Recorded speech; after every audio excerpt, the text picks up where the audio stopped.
Hola, ¿cómo están?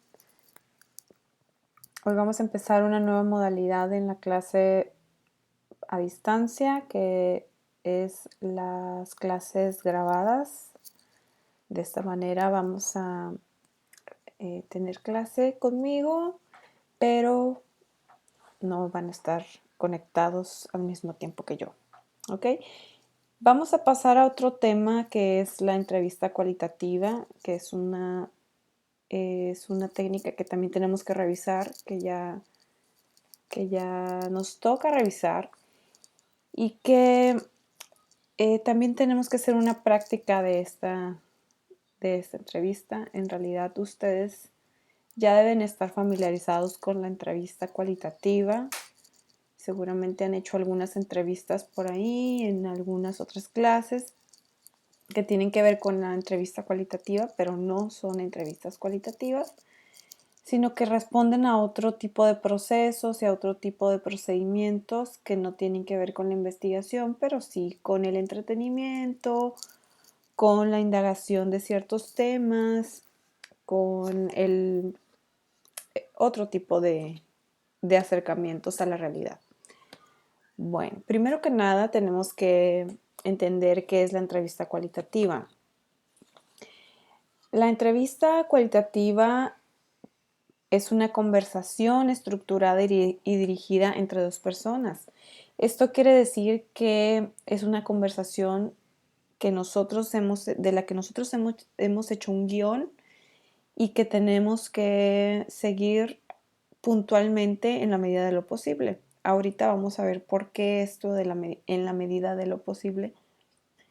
Y obviamente para que haya una entrevista tienen que participar un entrevistador y un entrevistado. Entonces, dos personas son mínimo para que haya una entrevista, ¿no? La dinámica consiste en preguntar y responder. Como hay un entrevistado y un entrevistador, alguien pregunta y el otro responde para ir indagando en las respuestas o la información o el dato que necesitamos conseguir. También se realiza cara a cara. Bueno, también la entrevista cualitativa puede realizarse puede estar mediada por tecnologías como el social media, por ejemplo. Pueden hacer entrevistas a partir de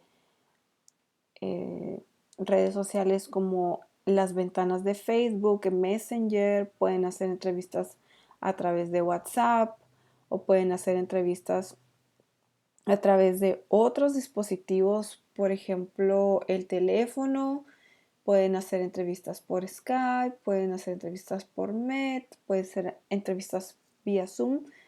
Ya no pueden ser nada más cara a cara, pero la idea es que siempre uno trate de priorizar la cara a cara, el face to face para nuestras entrevistas, sobre todo porque la dinámica que se construye entre entrevistador y entrevistado es distinta a si nos vemos cara a cara, si estamos en el ambiente los dos, en un mismo ambiente los dos, en un mismo contexto los dos, que si uno está, por ejemplo, en su casa y el otro está en una cafetería, ¿no? Tratando de contestar una entrevista. Entonces, esto es algo que puede modificarse, pero que lo ideal es que sea cara a cara. Otro punto de las entrevistas es que su propósito es conocer a detalle los sentimientos, las opiniones, los sentidos y los significados de algo desde la perspectiva de los actores. No tiene caso que nosotros indaguemos en una entrevista si no queremos conocer este tipo de categorías, por ejemplo, ¿no? ¿Qué es lo que sienten las personas? ¿Cuáles son sus opiniones a partir de cierto suceso, cierta circunstancia, cierto objeto, alguna persona? Los sentidos que le dan a las cosas que hacen, por ejemplo, o los significados que le dan a ciertas situaciones, a ciertas prácticas, a ciertos objetos, etc. Entonces, ese es el propósito principal de nuestras entrevistas. Por eso entrevistamos a las personas para conocer qué es lo que piensan, su punto de vista de ciertos temas y también indagar en otros que no van a ser muy evidentes, indagar en temas que no se los vamos a poder preguntar directamente. ¿Usted qué opina sobre tal, no? Por ejemplo, no. Vamos a ver esto más adelante también. Y finalmente, la entrevista cualitativa es una técnica de recolección de información acerca de un problema de investigación. Es una técnica cualitativa, al igual que la entrevista etnográfica, la observación participante, la observación participante en la etnografía y la observación no participante. Esto es una representación de la entrevista. Como lo pueden ver, hay dos personas que están intercambiando ideas. En ese sentido, la entrevista también, aunque haya un entrevistador que desee entrevistar e indagar sobre ciertos temas con otra persona, también hay un intercambio de ideas. Y esto no significa perder rigor o perder cientificidad o que nuestra investigación deje de ser investigación científica, sino que cuando nosotros hablamos con alguien más o entrevistamos a alguien más, estamos estableciendo una relación de poder de dos sentidos. Por ejemplo, nosotros tenemos una autoridad de investigadores, por ejemplo, o de pequeños investigadores, como ustedes, pequeños y pequeñas investigadores, que está imponiéndole una idea al otro, ¿no? Esto quiere decir que el otro piensa que nosotros tenemos un poder de interpretar una realidad y nosotros pensamos que el otro tiene un poder de conocimiento de la realidad. Y las personas entrevistadas, sobre todo pasa mucho en los grupos indígenas, que tienen una conciencia muy clara de para qué los investigadores o las investigadoras van a sus lugares de origen a observar y a entrevistar. Lo tienen muy claro, que hasta les exigen que les regresen las informaciones, los reportes de investigación. Entonces, en ese sentido, los entrevistados conocen su papel importante de colaboración y hay una interpretación también de lo que es la práctica del entrevistador. En ese sentido, esta imagen pues nos dice muchísimo de cómo hay un intercambio y hay una interpretación de cada uno de los participantes. Ok, los dos tipos de entrevista que existen, bueno, son dos. Es la entrevista etnográfica, que ya la hemos platicado en otras clases. Esa entrevista se desprende de la técnica de la metodología de la etnografía o etnografía, y es prácticamente platicar con la gente sin tener ningún guión. Y el segundo tipo de entrevista es la entrevista a profundidad. La diferencia entre estas dos es que en la entrevista a profundidad, como lo dice bien su nombre, se profundiza en algún tema en específico, o bien se tiene un guión que va, como dice el nombre, a guiarnos, a liderar nuestra plática. Entonces, esa es la diferencia entre estas dos. Una es un poquito más, la entrevista etnográfica es un poco más relajada, más espontánea, mientras que la entrevista a profundidad tiene momentos de espontaneidad y de azar.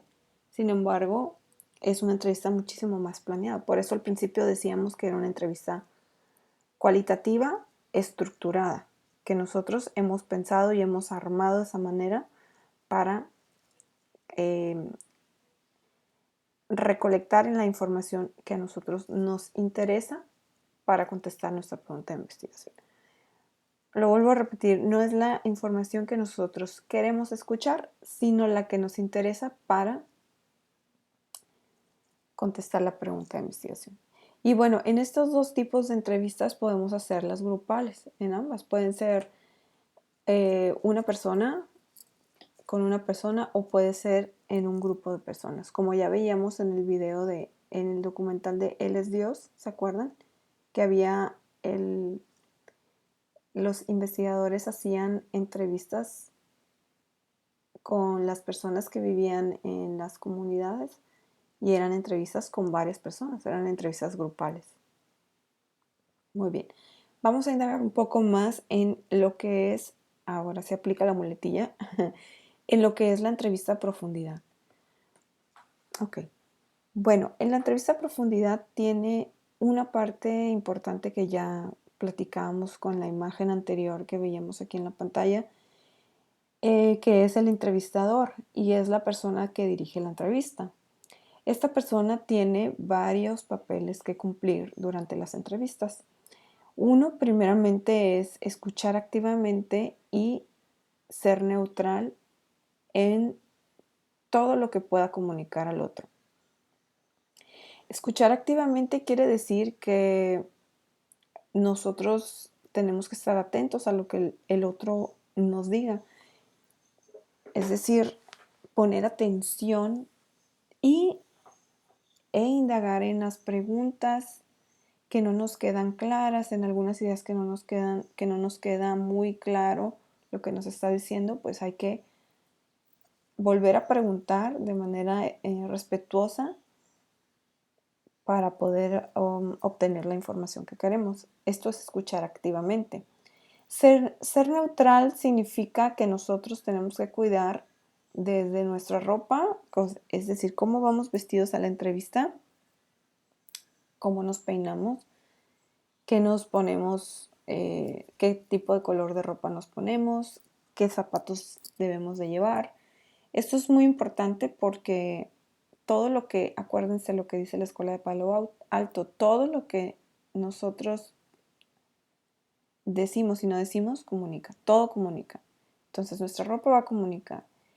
Y ya en la entrevista nosotros tenemos que ser muy cuidadosos con lo que estamos diciendo con nuestra cara, es decir, evitar los gestos de sorpresa, de alegría, de desaprobación. Acuérdense que mucho en las clases hacíamos esto de los gestos de fruncir las cejas, cerrar los ojos, hacer muecas con la boca, fruncir la boca, reírnos, es decir, hay que ser lo más neutral posible en la medida de lo posible. Y también lo que nosotros hacemos con nuestro cuerpo, si nosotros estamos entrevistando, por ejemplo, en un silloncito, y ya de repente a media entrevista estamos totalmente abajo, estamos así acostados, pues eso va a denotar muchísimo cansancio de nuestra parte, o quizá el otro pues vaya a leer o interpretar esa postura como que estamos aburridos o cualquier otra cosa de acuerdo a su contexto y a su experiencia de vida, ¿no? Es lo que va a interpretar. También hay que evitar recargarnos en una mano, recargarnos en la otra, voltear la cabeza hacia un lado, es decir, hay que utilizar nuestro movimiento, nuestra kinesis en pro de que se abra la puerta de la información, no que se cierre. Entonces, si vamos a sonreír, por ejemplo, pues hay que hacerlo de manera para que nos siga contando más cosas. O si vamos a mover la cabeza o a sentir o quedarnos callados, que sea para que la persona deje de hablar cuando a nosotros nos convenga que deje de hablar o para que nos siga contando más si es que queremos seguir escuchando o necesitamos más información. Ok, otro punto del entrevistador es que tiene que retroalimentar los comentarios. Acuérdense que eso no es un monólogo, no es que nos sentamos nosotros y la gente va a empezar a hablar sola o que le vamos a hacer solo las preguntas y él nos va a contestar y vamos a la siguiente pregunta, no, sino que hay que retroalimentar los comentarios también en el mismo sentido neutral y escuchando activamente. Entonces, si alguien nos dice algo, pues no vamos a a comportarnos como robots tampoco, sino que también tenemos que platicar quizá en algunas ocasiones acerca de nuestra experiencia o quizá decir que conocen una historia parecida, miles de opciones que podemos utilizar sin caer en una tendencia o poner palabras en la boca de las personas. Ahorita vamos a ver algunos ejemplos sobre eso. También el entrevistador debe facilitar la fluidez de la comunicación. No vayan a hacer una entrevista después de comer, que tengan sueño. Acuérdense que tiene que ser muy amenos, tiene que ser fluido. Traten de repasar mucho sus guiones antes de hacer las entrevistas, porque muchas veces cuando no conocemos nuestro guión, estamos leyendo las entrevistas y eso no facilita la fluidez o no facilita que el otro se sienta en confianza, ¿no? Siempre cuando hacemos una entrevista lo que queremos es que el otro nos platique y platicar. Entonces hay que propiciar ese ambiente de relajación o que el otro se sienta a gusto para que haya una fluidez en la comunicación. También hay que propiciar la profundización en las respuestas. Si las personas nos están contestando con con monosílabos, pues entonces hay que hacer algo, hay que preguntar más profundo, hay que ser más preciso en nuestras preguntas quizá para que el otro no nos conteste con sí, no, a veces, porque eso es muy desgastante y no les va a brindar la información suficiente para el análisis. Entonces, las respuestas tienen que ser largas, tienen que ser profundas, tienen que ser relatos que ustedes van a ir alimentando, retroalimentando con comentarios, facilitando la fluidez. Y bueno, lo que tiene que ver con la neutralidad también, atender signos verbales y no verbales. Acuérdense, todo lo que dice su cuerpo y lo que no dice su cuerpo, su cabeza, sus manos, su cara, su boca, todo lo que se pueda leer. Muy bien. El entrevistado también, pues, es un elemento principal de las entrevistas, es un participante activo y es quien nos otorga opiniones, sentimientos y sentidos de algo, algunas cosas, circunstancias. El entrevistado tiene que tener varias características, por ejemplo, tiene que ser alguien que esté motivado a participar. Si la persona que contactamos, si ya hemos hecho observación participante, por ejemplo, y ya vimos que alguien es súper representativo para que nos hable del tema o para que nos hable de ciertos casos o ciertas experiencias, entonces ya tenemos un rapport o una confianza ganada con esa persona. Entonces tenemos que buscar que esté motivado a participar. Si no hay motivación, y por ejemplo esto se liga con la accesibilidad, y si no hay accesibilidad, esas entrevistas nunca van a pasar. Entonces, las personas tienen que estar motivadas. Si no están motivadas para participar, es probable que la entrevista no vaya a funcionar. Y también tiene que tener accesibilidad. ¿Esto qué significa? Que las personas deben deben de tener tiempo, deben de hacerse un tiempo para platicar con nosotros. Y una persona que no tiene accesibilidad, por ejemplo, que nos dice que sí, que sí, que sí, que va a participar con nosotros, pero nunca nos dice cuándo ni a qué hora, entonces esa persona no tiene accesibilidad, por lo tanto no es no es un buen entrevistado, un buen candidato a entrevistar. ¿Por qué? Porque no hay que perder tiempo. Como siempre tenemos deadlines, tenemos un espacio para hacer la investigación o la recolección de datos y luego tenemos que entregar un reporte, entonces no podemos estar a expensas de que alguien algún día nos va a decir que sí, que la entrevistemos. Entonces, en ese sentido es como debemos escoger a nuestros entrevistados. Y también lo más importante es que conozca del tema, es decir, que si nosotros le vamos a preguntar cómo es que viven en comunidad tal, él pueda contar porque su experiencia así lo marca, que es una persona que puede otorgar mucha información, o que tenga muy consciente su conocimiento, el conocimiento de su rol en la entrevista. Si las personas no saben que son los entrevistados, pues entonces van a terminar entrevistándonos a nosotros. Y eso es un como un estira y afloja. Nosotros siempre tenemos que pensar las entrevistas también como estos juegos en donde se jala la cuerda, en donde es una cuerda estirada y hay dos equipos y hay una línea en medio, y entonces un equipo tiene que jalar súper fuerte para llevar al otro equipo del otro lado y obviamente ganar, ¿no? En ese sentido hay que ver un poco las entrevistas, en que nosotros siempre tenemos que llevar al entrevistado a la información que queremos obtener, al punto al que le queremos preguntar, al momento que queremos. ¿Por qué? Porque si no, entonces nuestras entrevistas no van a funcionar y no vamos a adquirir la información que necesitamos para contestar nuestras preguntas. Eso es muy importante. Esta es una tarea bastante compleja, es muy difícil estar liderando, estar estructurando y estar llevando a cabo una entrevista.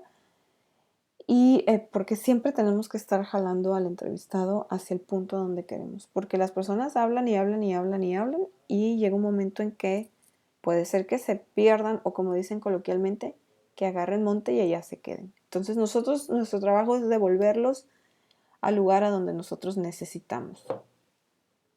Ok. ¿Cuáles son las etapas del proceso de entrevista? Son 3. Nosotras nada más vamos a hacer 2 y en su clase de integración de procesos van a ser la última.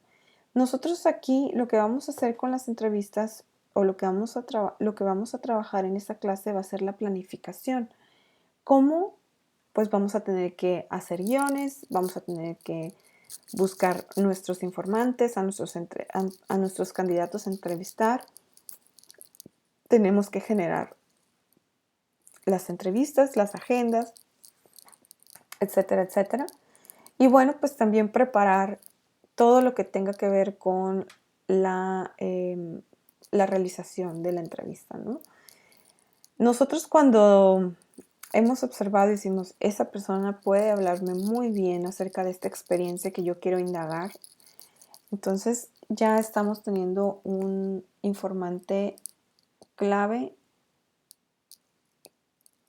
que hemos identificado. Para eso, pues tenemos que acercarnos a ese informante, comentarle que somos nosotros investigadores o pequeños investigadores o pequeñas investigadoras de la universidad, y pues que queremos hacer, que estamos trabajando contra el tema y que queremos entrevistarlo, que quizá probablemente ya nos ha visto por ahí haciendo observaciones, platicando con algunas personas, pero que su caso es bastante interesante y representativo, y que ustedes están seguros que la información que él comparta con ustedes va a ser sumamente importante para esta investigación.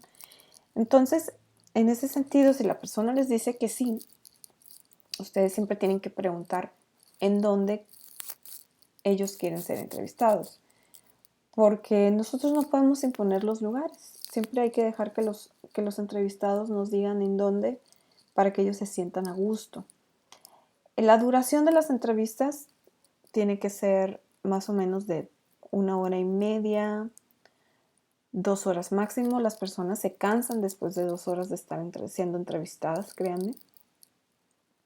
Y para que una entrevista sea a profundidad, debe durar mínimo 40 minutos. Ustedes, si hacen una entrevista de 10 minutos con 5 personas y cada una dura 10 minutos, eso no es una entrevista a profundidad, eso se llama sondeo. Entonces tengan claro que hay que organizar guiones que nos vayan a dar suficiente información como para que podamos analizar profundamente después esa información. Y pues un día antes de la entrevista hay que pues volver a confirmar lugar, hora, cuánto tiempo dispone la persona para platicar, y hay que poner a cargar obviamente nuestra grabadora, nuestro celular si es lo que vamos a utilizar.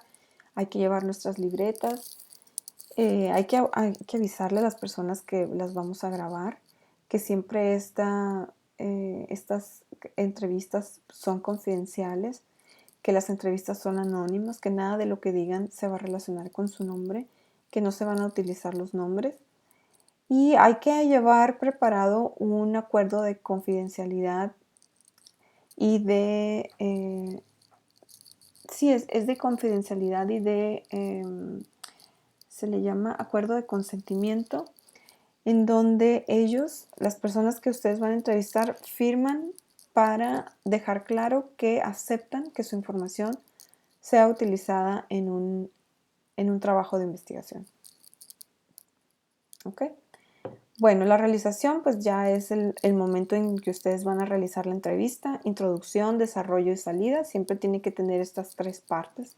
Tenemos que hacer una introducción, presentarnos, decir quiénes somos, cuál es el objetivo del trabajo, romper un poco el hielo hasta llegar al punto de desarrollo de la entrevista y generar una salida muy tranquila también, en orden, en donde vamos bajando la intensidad de las preguntas. Si se puso muy intensa la persona, pues también hay que ir bajando la curva del clímax para poder salir y que no se queden los sentimientos ahí atrapados, o que sintamos como que estuvo muy abrupto el terminar, ¿no? Como si estamos platicando ahorita y alguien llega y me apaga la computadora. Esta sería una salida muy abrupta. Entonces hay que hacer unas salidas como en fade out, ¿no? Como las hacen ustedes en producción audiovisual. Y bueno, el análisis se hace ya que se tenga todas las entrevistas de todos los participantes. Si van a ser 5, 10, 15 entrevistas, hay trabajos de investigación en donde hacen de 40 entrevistas para arriba. Entonces, sí es importante que después que las tienen ya grabadas, las transcriban. Esto es importante hacerlo rápido y que la transcriba preferentemente la persona que la realizó. ¿Para qué? Para que vaya recordando y vaya haciendo anotaciones. Durante las entrevistas también se me pasó decirles que hay que hacer anotaciones de lo que estamos observando, ¿no? También, si es posible. Y bueno, esto del análisis y la interpretación, pues hay que ordenarlas, hay que transcribirlas, hay que hacer categorías y finalmente un análisis. Ok, para hacer los guiones hay que trabajar con los observables. Ustedes ya tienen sus observables. Si todavía no han finalizado con los observables, es momento de que lo hagan. Pero ya la mayoría lo tiene. Los observables les sirvieron a ustedes para generar la búsqueda. ¿Se acuerdan que hicimos una búsqueda en el taller de cómputo? De todos los artículos, de ahí se derivaron varios observables que fueron palabras claves, los observables de investigación también. Esos son los mismos y esos son los que van a guiar su entrevista. Los observables de investigación pueden ser los mismos para el guión de entrevista, nada más que pues haciendo las adaptaciones importantes, ¿no? Entonces, que quede claro que estos observables van a dar como punto de partida las preguntas o los temas a abordar en las entrevistas. Por ejemplo, este proyecto que tengo yo, que se llama Resistencia en contextos de agresión, que tiene que ver con periodistas, hay dos categorías de observación y de guión que fueron los observables, que también los utilicé para realizar las preguntas de investigación. Estos dos son conceptos que parten de una teoría. Ustedes pueden hacer esto también, que sus observables partan de la teoría o bien de la propia realidad. Y a esos mismos observables hay que desmenuzarlos como si fuera carne. Hay que desmenuzarlos como si fueran hilos, para los vegetarianos. Y como si fueran hilos hay que irlos separando.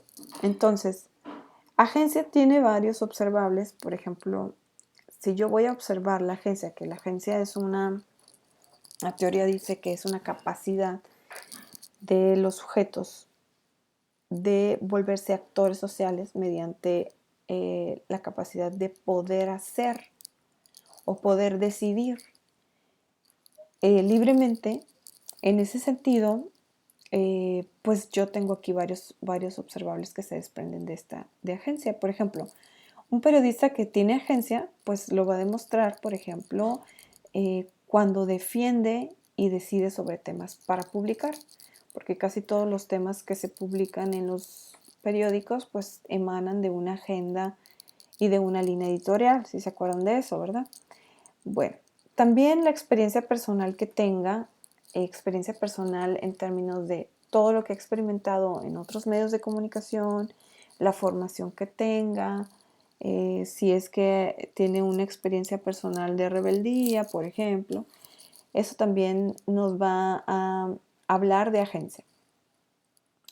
Y las ideas de cambio social o sobre el impacto social que genera él como periodista o su trabajo periodístico, también nos habla de que es una persona que tiene agencia, pues está reflexionando y con base en su reflexión está generando una decisión, ¿no? Está tomando decisiones reflexionadas. Entonces, en ese sentido, genera también un tipo de agencia y yo lo puedo observar. Si veo estos indicadores, pues entonces me está indicando que hay agencia. Y sobre la resistencia, entonces tenemos, la resistencia es resistir, es no aceptar una condición dada, sobrellevarla. Y entonces, en ese sentido, yo voy a observar que una periodista o un periodista tienen resistencia cuando generan prácticas para enfrentar obstáculos o cuando generan estrategias y herramientas para realizar periodismo diferente al establecido por las empresas periodísticas. Bueno, vamos a ver cómo quedaría un guión con base en estas categorías, en estos indicadores o en estos observables. Ok, 1. La agencia, sobre el punto 1 de decisión y defensa de temas, por ejemplo, yo le preguntaba a los periodistas que me contaran cómo era un día al llegar a la redacción. En ese sentido, para conocer sus prácticas, identificar alguna práctica que a mí me llamara la atención como práctica de agencia y entonces indagar un poco más por ahí. También platicaba un poco de la relación que tienen con sus editores, que me contaran un poco cuál era o de qué manera eran estas relaciones que tenían, si eran de cordialidad, para darles una oportunidad de que ellos me contaran y hablaran de ello. Y porque, por ejemplo, el editor, como es un gatekeeper en los periódicos o en las salas de redacción, es importante eh, que se entienda como una primera puerta o un primer obstáculo para publicar lo que se le venga en gana a un periodista, ¿no? El editor es quien le da la línea al periodista y le dice esto sí, esto no, por aquí, por acá. Entonces, al momento de que un editor tiene buena relación con el periodista, entonces hay una posibilidad de que haya un intercambio de ideas o negociaciones de ideas, lo que puede generar que el periodista tenga más libertad de proponer temas o de publicar ciertas historias comprometedoras o complicadas, delicadas, y eso es un signo de agencia, ¿no? De que puede decidir cosas. Y finalmente, si ha tenido problemas para publicar temas que usted propone a sus editores, para que nos cuente cuál es esta otra cara de la moneda, ¿no? Si es que ha tenido problemas y cómo son esos problemas, por qué temas y cómo los resuelve. Número 2, pues es la experiencia personal. También era otra de los indicadores que estaban en el diagrama que les mostré anteriormente. De esto, pues pregunté si habían experimentado alguna ocasión donde su editor no quiso publicar alguna nota escrita por usted y cómo resolvieron estas circunstancias, si les había sucedido en otros medios de comunicación. Eso para que cuenten un poco o indagar un poco más en esta idea de obstáculos para generar noticias y cómo esos obstáculos los están lidiando.